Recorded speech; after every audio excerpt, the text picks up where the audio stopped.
Netcasts you love. From people you trust. This is Twit.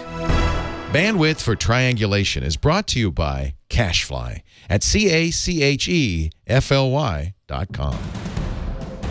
This is Triangulation, episode 171, recorded October 13th, 2014. Print the Legend. Triangulation is brought to you by Personal Capital. With Personal Capital, you'll finally have your whole financial life in one place and get a clear view of everything you own. Best of all, it's free. To sign up, go to personalcapital.com/triangulation. And by LegalZoom. Visit LegalZoom.com to save on your legal needs and gain access to a network of legal plan attorneys for guidance. LegalZoom's not a law firm, but provides self-help services at your specific direction. Visit LegalZoom.com and use the offer code Triangulation to receive $10 off at checkout. And by Prosper.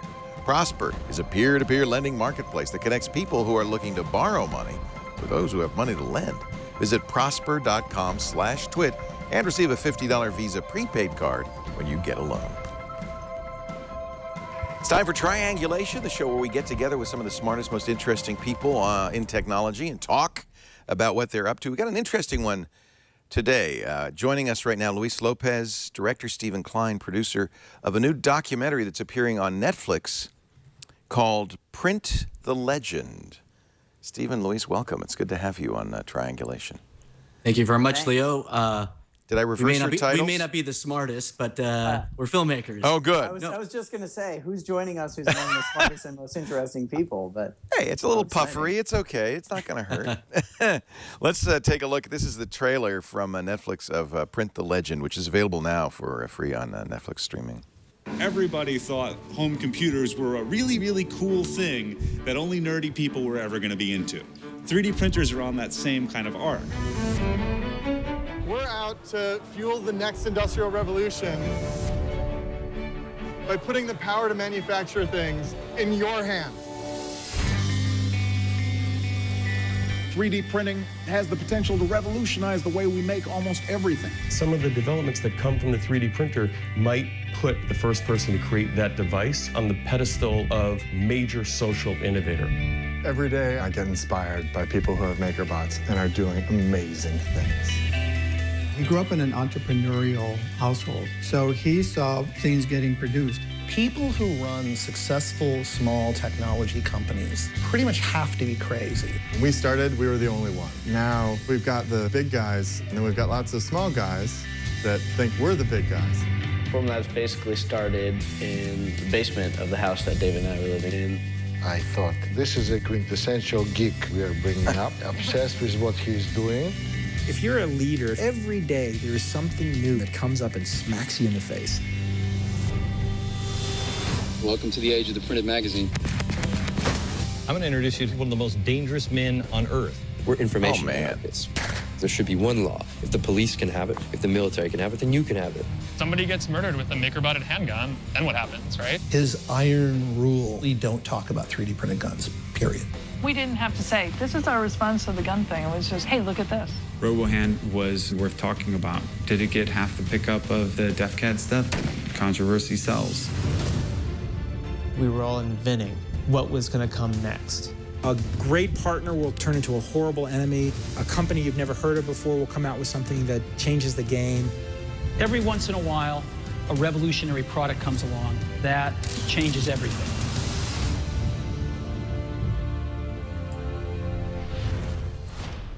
Stephen and Luis, welcome to Triangulation. That is pretty exciting. And, you know, it's funny because so many of those people have been on this show, including Brie Pettis. So it's kind of fun to see something that we've watched from the beginning as an emerging technology now be, I mean, memorialized in a documentary. It must be real. Were you guys into this stuff before you, how did you come up with the idea for the film? And who, which of you? Neither of us were particularly into 3D printing. With the genesis of the film came about when one of our producers, Chad Troutwine, was developing a documentary about Apple and brought it to Seth Gordon, who's another producer on the film, and he brought us. We got involved with trying to develop a documentary about Apple, and as we were doing that, we kind of thought of the idea of, wouldn't it be cool to see a documentary about Steve Jobs and Woz, in the late 70s, 80s, and could we apply that model to now and try to find the company or the technology or the folks that are going to bring us, the type of technology in the future now. And so after spending some time investigating, we thought 3D printing had a really interesting story around it. It was growing like crazy. And so we thought that would make for a great documentary. Bunch of people in our chat room have already seen. I guess they must have known you were going to come on, or maybe it's just because they're geeks and they knew about it, but they've seen it and they say it is really great to see. And I apologize, I haven't seen it yet, but I'm gonna watch it tonight. Excellent. Yeah, and I agree with you. I feel like it's really easy when you're to say history has happened in the past, but we're present at the making of history right now and this revolution. And so, what a great topic for documentarians to say, let's see if we can find the next thing and make sure we get this on film, or whatever you call it these days, on hard drive, before it is history, the making of this stuff. Were you? But I have a feeling you might have been a little surprised by the arc that story took. Absolutely. I mean, I think for the way we approach filmmaking is we try to kind of immerse ourselves in the space and the culture, in this case, the companies, and see what happens. So we were absolutely surprised as a lot of the developments with all the folks involved in the documentary. Although in some ways, it probably validated your vision because, I hope I'm not spoiling the ending, but MakerBot does get acquired by a giant 3D printing company, to accusations of selling out, and it really does validate this is about to explode onto the scene. Yeah, we were completely unsure of what would happen, and one of the scary things about the way we make docs is that while we're in the early stages and even the mid and late stages of filming, we don't know how the film will end or exactly what will happen. That event, which I think many people in your community will know about from the news, right, was the moment when we said, okay, wow, no matter what, the movie has an ending, and allowed us to kind of start to shape the film and get a sense of what we could arc it towards. That's how documentaries work often, though. You don't really know what the story's going to end up being when you start shooting, because you have to shoot from the beginning. You can't get the tape later and say, oh, now that we know there was a story here. So there is a little bit of a gamble, isn't it, when you embark on a project?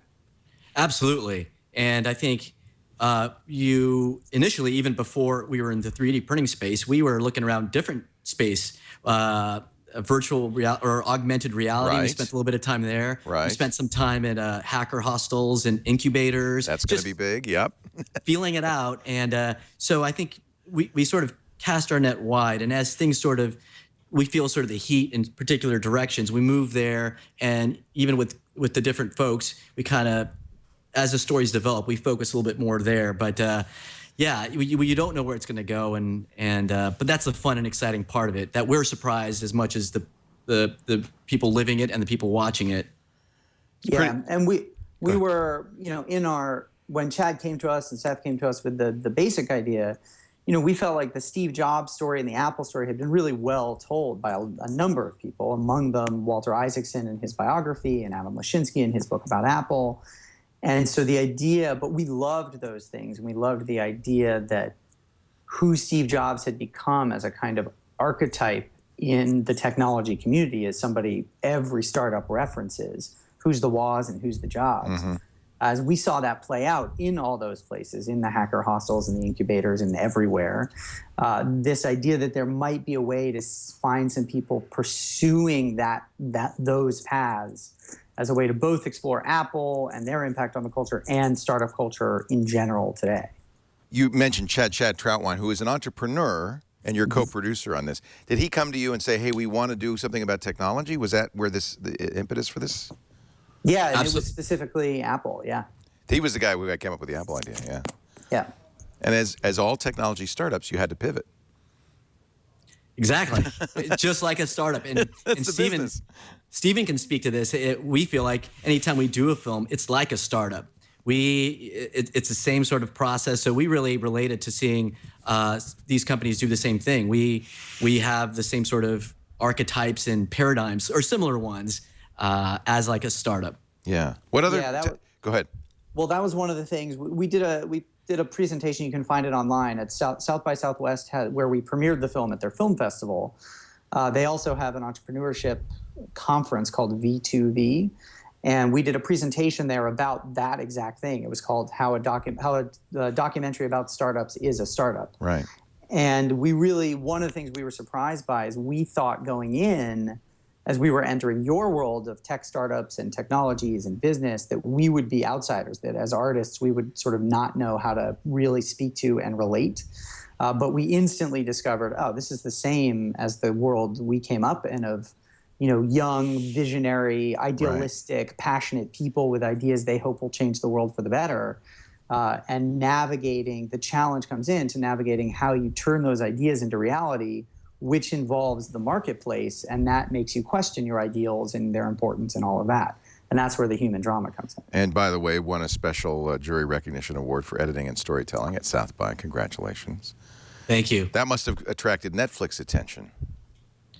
Yes. When we went to South by Southwest, Netflix, I think I'd seen the film right before that. Right, Steven? Yeah, it was a day or two before that. They were a primary hopeful target of ours to partner with. And so we showed it to them just before the public premiere. How neat. We're talking and having fun, too, doing it with Stephen Klein and Luis Lopez, the producer and director, respectively, of Print the Legend, which has just debuted on Netflix, a story of 3D printing. We'll talk more about that story in just a second.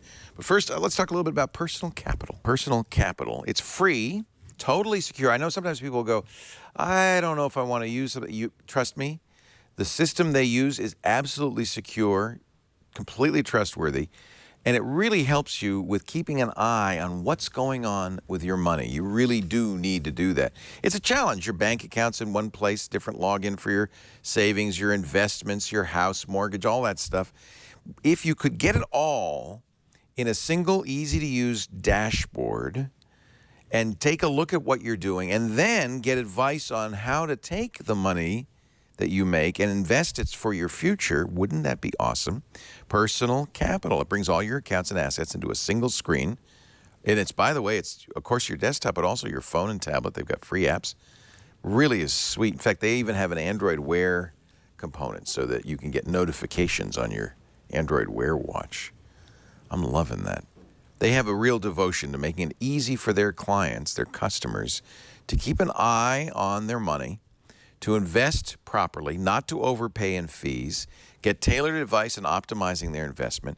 Signing up just takes a minute, and it'll pay big dividends. It's absolutely free. And if you want to know how they make money in a couple of ways, mostly because you can get investment advice from them. They have certified financial planners not working on commission.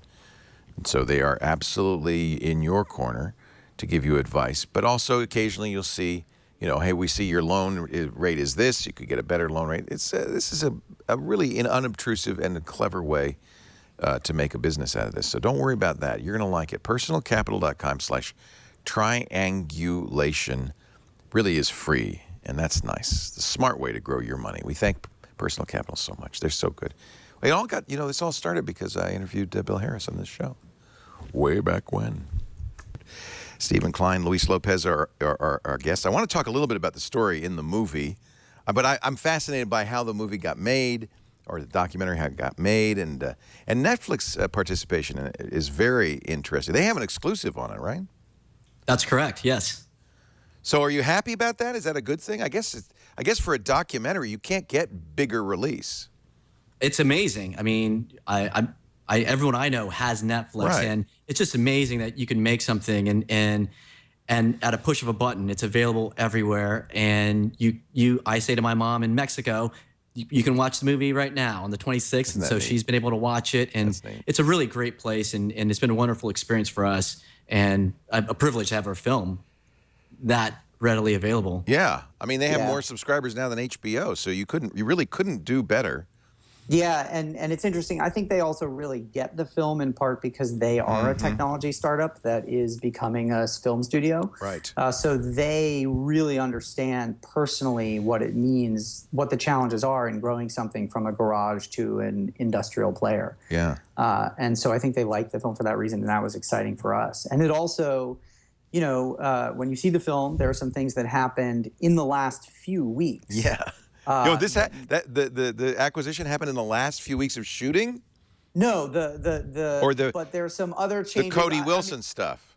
Your community probably already knows this, yeah. So I hope I'm not ruining anything, but there were some changes to the leadership at MakerBot in literally the last few weeks. Wow. And we were able to make that change at the very end of the movie and slip it into the film. And that's only possible because we're distributing through a mechanism like Netflix. Right. So we just have to change that portion of the digital file, and they can transmit it all over the world.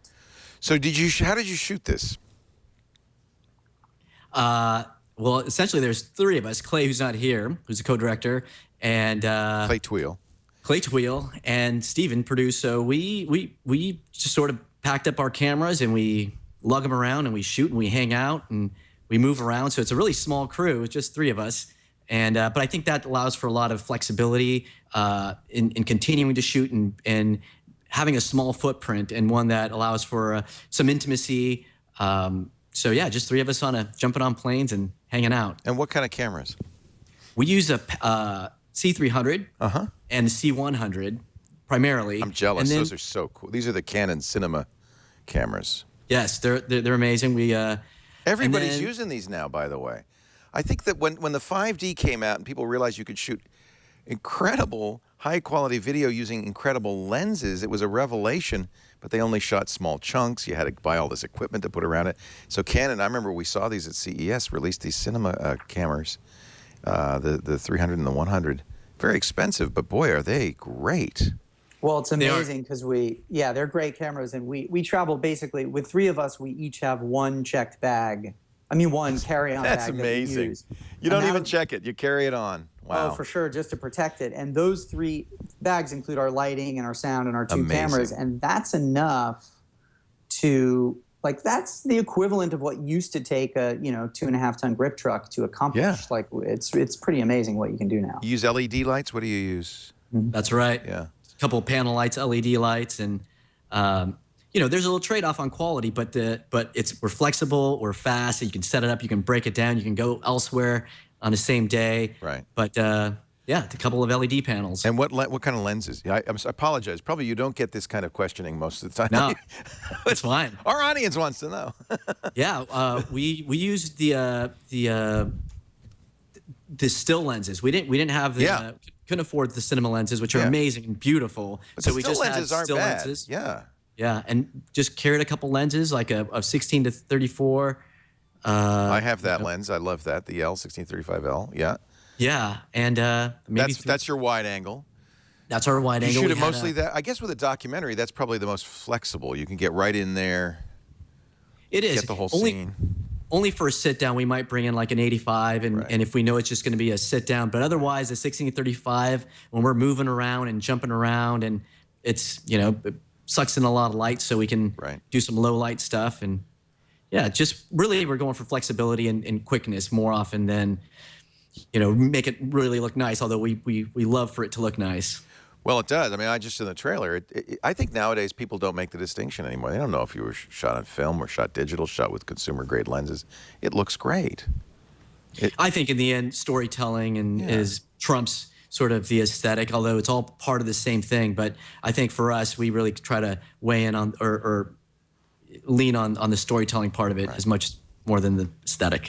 I want to ask you how you chose the subjects, how you knew where this was going, because you picked very well, but we're going to take a break. We're talking with Luis Lopez, the director, Stephen Klein, producer, one of the producers of a documentary which is now available on Netflix and a must-watch, I'm told, by everybody in the chat room who's going crazy over this, about the 3D printing revolution and covering it really at the ground floor of the revolution, which is exciting. It's called Print the Legend. I actually want to ask you what that means, what the title means when we come back. But first, a word from LegalZoom.com. LegalZoom is for me, has been an amazing experience because when we first started the business, we couldn't afford lawyers, but there were certain things I needed to do to protect myself and to protect the business. And I'm really glad. I actually asked Kevin Rosen. He suggested, he said, make an LLC, and he said, do it with LegalZoom. Don't go get a lawyer. He said, make sure you trademark your brand. We did that. Make sure you trademark your logo. We did that. And it was affordable then, it's affordable now. If you're about to start a business, you should know about LegalZoom.com. If you haven't yet done the will thing or the durable power of attorney for healthcare, you really need to. LegalZoom.com makes it easy. They're not a law firm. They provide self-help services at your specific direction, but they also can get you legal help through independent attorneys and self-help services. So the idea is with the LegalZoom legal plan, they've pre-negotiated flat rate, very affordable fees with attorneys in your state. You can choose the attorney by profile and unedited customer reviews, so you get the best person for you. And occasionally, as you're doing this, I was doing the LLC, I was saying, well, maybe the first question, LLC or Chapter S or Chapter C Corp, what should you choose? So that might be a reasonable one. I asked Kevin, but if you don't have a Kevin Rose to hand, that might be one where you would ask a legal plan attorney. Or what state should you incorporate in? I decided Delaware, but there's good reasons for incorporating in your state versus Delaware. Anyway, these are all very useful things, and it's very affordable, very easy. Find what you want. We just started doing the will kit from LegalZoom. They sent you the nicest kit, all the documentation. It couldn't be easier. Dare I say it's even fun. It's actually kind of fun, and boy, it sure feels good after you've done it, to know you've taken care of your family, you've taken care of your business. LegalZoom.com. Visit LegalZoom.com. And if you do me a favor, use the offer code Triangulation if you buy. You'll get $10 off at checkout, and they'll know you heard about it here. LegalZoom is not a law firm, but provides self-help services at your specific direction. You can get legal help through independent attorneys and self-help services at your direction, but they're not a law firm. I want to make that clear. They actually were founded by some of the best legal minds in the country. We thank LegalZoom for their support. Stephen Klein, Luis Lopez are joining us, talking about their new documentary about the 3D printing revolution, Print the Legend. Where's the title Print the Legend come from? What does that mean? Print the Legend. Go ahead, Stephen. It's a reference to the man who shot Liberty Vance, the great Western that we love. And there's a line at the end about, see if I can get it on the spot. Print the film. No, when the legend becomes fact. When the legend becomes fact. Print the legend. And it's a little bit about... Oh, I love it. Yeah, and we had wanted to use that. It's a great play on words. Yeah, and we'd wanted to use that. And then, of course, there's a great line in the film about someone saying, print that. And that sort of gave us the way in to use it. The man who shot Liberty Valance, when the what is it? When the legend becomes fact. Print the legend. Love that. You can go to printthefilm.com. That's the website to find out more about it. And there is a great, I love this, 3D rendering of a $250 with it. What looks, it says in Steve Jobs we trust, but if you scroll up, it eventually you see quite clearly it's Brie Pettis of MakerBot. I'm a big fan of Brie. How did you know who to pick, who to cover in this? I mean, I guess it's pretty obvious you start with Brie. Yeah, I think when we were thinking about the parallels between Apple and 3D printing, the idea that, or the PC revolution where mainframe technology was starting to migrate over to desktop personal computing, we saw the same thing happening in the 3D printing space. And Brie, very early on, his face was on the cover of Wired magazine with the title, "This Machine Will Change the World." And that caught our attention, and we were like, who is this guy, and what is this machine, and how is that different? And so, like you mentioned, Brie was a natural sort of a place to start. So that's how we found Brie, and we actually met him at, or actually, Stephen, you guys shot with him before CES, and then I met him at CES not long after that, and then also Formlabs was very hot in the news once they their Kickstarter campaign raised $3 million, and that was a pretty big news. And so we were like, what's going on with these guys? And we like the idea of crowdfunding. It's also something that's very distinct from, let's say, the PC era, where people are now raising money themselves. And so that was a really interesting spin on what was going on with them. Formlabs is very happy. They have a big link on their webpage to the documentary. And your they do? with Great. Max. Yeah. Yeah. So they feel like you did right by them. I can tell. Well, that was all Netflix actually choosing that still. But yeah, we also, you know, and your audience is more informed than most about this world, and so it's worth saying that, you know, because we were trying to make a 90-minute film that ultimately is driven by people rather than it's a story about people rather than the technology teaching you about the technology. As it has to be with a mainstream documentary. Yeah, we think so. It's certainly what we do best. And so we feel like it's important to say to people who know a ton about the 3D printing world that there are clearly things that are left out of our doc. Because we felt we needed to limit the scope in order to tell the story more deeply. So we focused on, at the time we were filming, the American companies that had sort of risen above the noise of the general, you know, CES floor, that were trying to push that Macintosh moment where this industrial technology would land on your desktop. And so at that time, those companies were really Formlabs, MakerBot, and 3D Systems. Stratasys had not yet entered the desktop market, and 3D, and what that did was give us.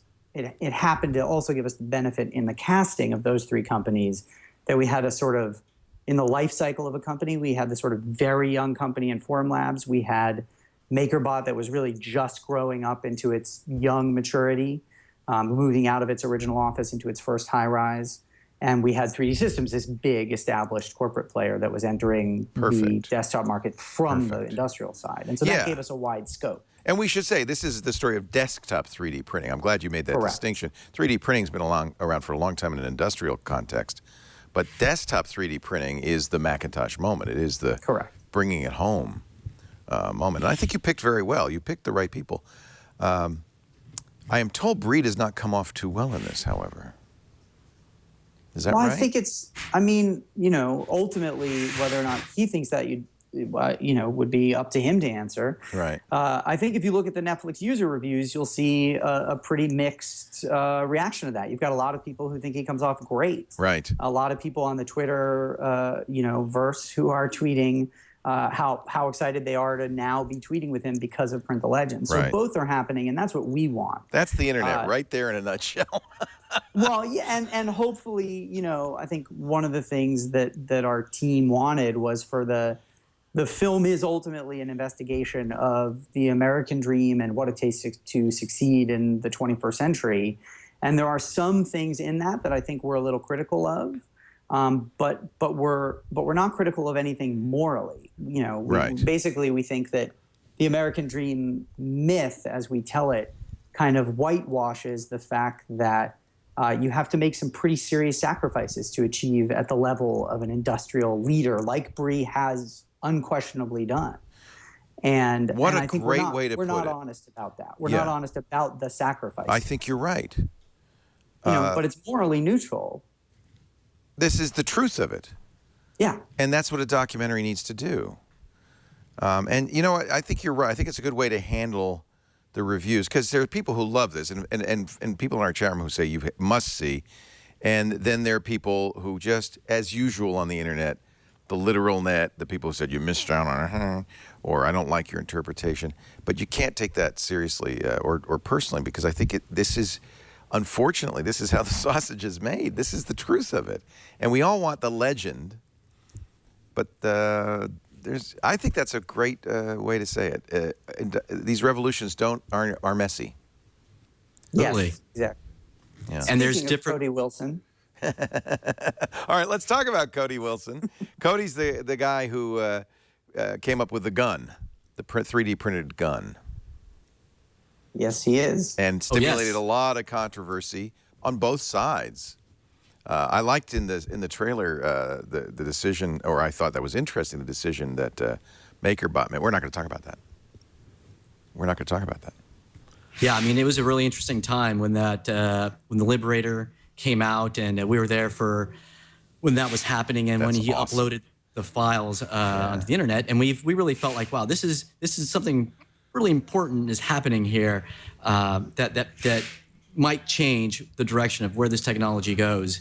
And it was an important moment, I think, for desktop 3D printing. I think most people, the general audience, when they hear about 3D printing, one of the first things that comes to mind is like, oh yeah, isn't that thing you can make a gun on? And I mean, that's how much of the conversation he took over with what he was doing. Yeah, isn't that sad?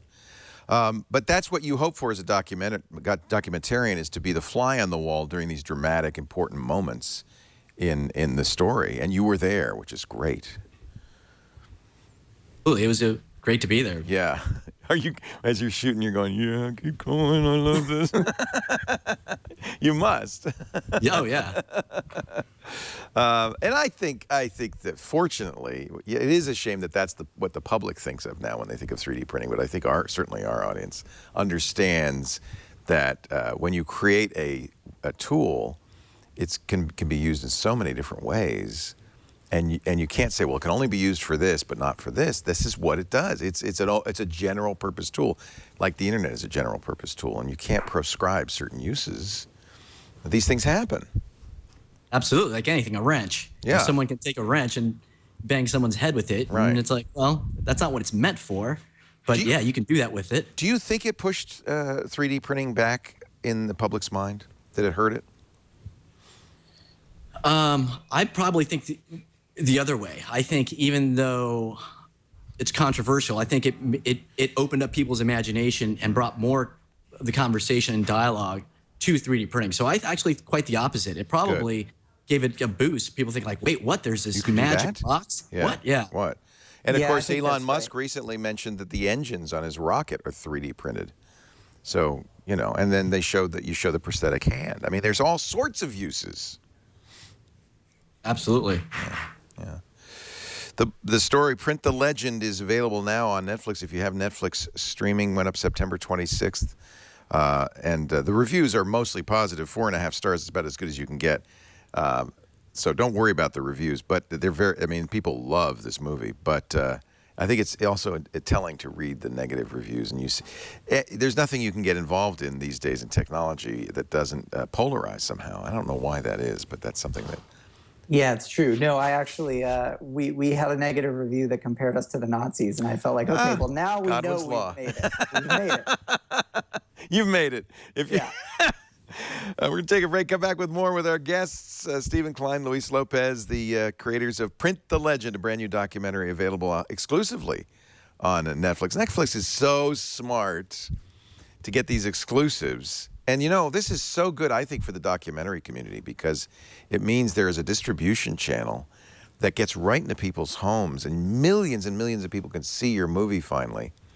That's so exciting. I want to talk a little bit about the struggle of the documentarian and how you began. You went to a lot of film festivals. You had to, I'm sure, pound a lot of pavement, and we'll talk about that in just a second. Our show today brought to you by our good friends at Prosper.com.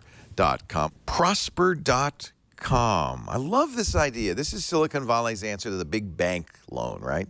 You don't have to put on pants, comb your hair, put on a necktie if you're a guy, and get a loan. You can actually get a loan online. Prosper is at what they call a peer-to-peer lending marketplace. So they connect. It's merely the connection between people who have money to lend and people who have money to borrow. What would you do if you could get, in the next 3 days, if you can get $35,000? As much as $35,000. Pay off credit cards, do some home improvements, maybe start your own business. Prosper.com/twit. There's an easy online application process.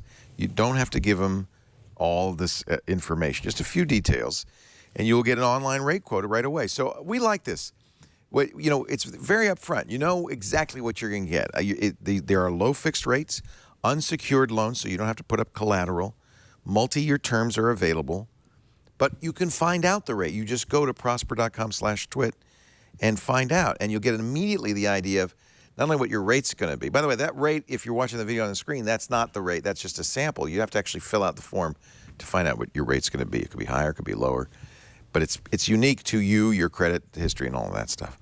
Prosper has over 2 million members now and $1 billion in loans funded. And the nice thing is, by the way, you see how simple this form is. If you fill this out, it does not affect your credit score. You're going to get a locked-in loan rate at prosper.com/twit. For a limited time, Prosper's offering Twit viewers a $50 prepaid Visa card when you get that loan. That's nice. Just fill out the form there, give them their date of birth, email address. They're not even asking your Social Security or anything like that. It really could not be easier. Prosper.com/twit. Get that quote now and get as much as $35,000 in the next 72 hours. Look at that. Love that. Prosper.com/twit. I like that $50 Visa card, too. And we thank them for their support of Triangulation. Our guests, the producer, Stephen Klein, director, one of the two directors, Luis Lopez, of a brand new documentary about the desktop 3D printing revolution. Formlabs, MakerBot, featuring strongly in this. A lot of big news stories happened during the filming of this. You knew you had something great. Then you have to get it. What's the next step? You have to get distribution, right? Is that the goal? Yeah, I mean, as a filmmaker, you really want to get your film out there and share what you've spent a lot of time doing. I mean, I think early on, festival-wise, we thought South by Southwest from very early on would be a great fit for the film, and it was. And as things developed, we thought, hey, if we could really land at Netflix, that's really huge. I mean, we wanted people to watch the film, and it's a great platform. It's got a built-in audience, and so yeah, that distribution is absolutely the next step after finishing a film. So what do? You go to film festivals? South by, of course, perfect, but you went to a lot of others too. Yeah, for us, those festivals, for most people, film festivals are cultural events. For us, they're marketplaces. Right. It's a place where we bring a finished product that we tried to make as cheaply as possible, and we try to sell it to a distributor for as much as possible, and that's where we make our living and make our investors their money. Yeah. And so, which is one of the ways it's like a little startup, right? Every film has its own little one-product startup. How interesting. And so, yeah, for us, South by Southwest was our main focus to sell the film. We sold it there to Netflix. And so festivals that have come after that have been part of the plan with Netflix for promoting the film worldwide. I see. So now it's about promoting it. Yeah. I get it. So you sold it right away. We did. Nice. Yes. Yes. Nice. And when you sell it, you just sell it outright, or do you sell it and get royalties? I guess how could you get royalties from Netflix? They're not selling it. Do you get? Right.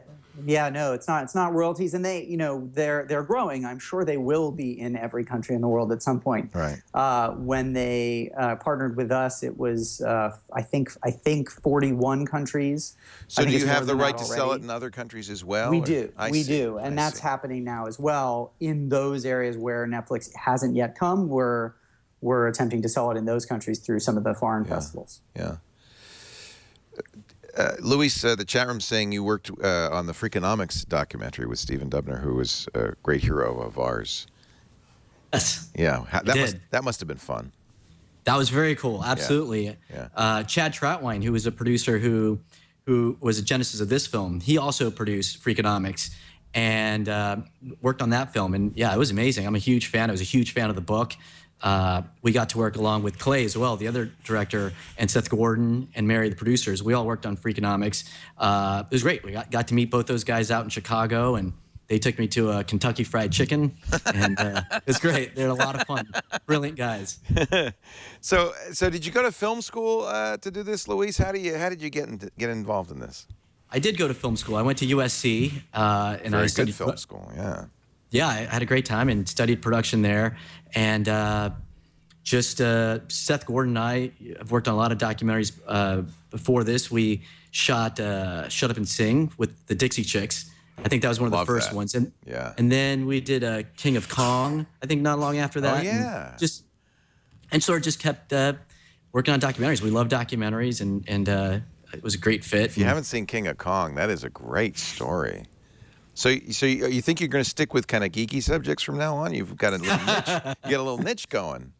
That's funny. I don't know. Maybe I'm probably geeky and nerdy myself, so they're easy to relate to. But not specifically. I think all of us. Actually, Stephen and Clay, we also worked on a magic Teenage Magician documentary, Make Believe, and that's also a geeky sort of. I was subject. going to say, there are no bigger nerds than magicians. They're the nerdiest of them all. Yeah. Maybe we should have a documentary where there's a competition for the nerds, like magicians versus video game players. Who's the versus, nerdiest? That's right. Who's the nerdiest? We're the nerdiest. But there's just been fascinating sort of subcultures of people who are passionate and they believe in what they do, and so that passion really translates on film. You can see it; it jumps right off. So yes, it's maybe a that's natural why. subject. Yeah, I think you're right. I think you're absolutely right. And I think mainstream audiences are kind of fascinated, almost morbidly fascinated with these subcultures, and go, wow, there's people doing that, especially with the Kong. So, are you going to move on? You got a new project, Stephen, or is this? Are you still working on selling this in the other 183 countries? Are you there? Oh, we lost him. No. He disappeared. I asked finally the hard question, and he threw down the mic and stomped off. How much longer do you work on this, Luis? Is it over for you now, or? As far as all the heavy work and heavy lifting, yeah. And this is great. This is fun. I love talking about the film. Yeah. It's like you're locked up in a room for so long, just by, in our case, mostly Clay and I with Steven. And we have conversations about it all the time. And give me a timeline.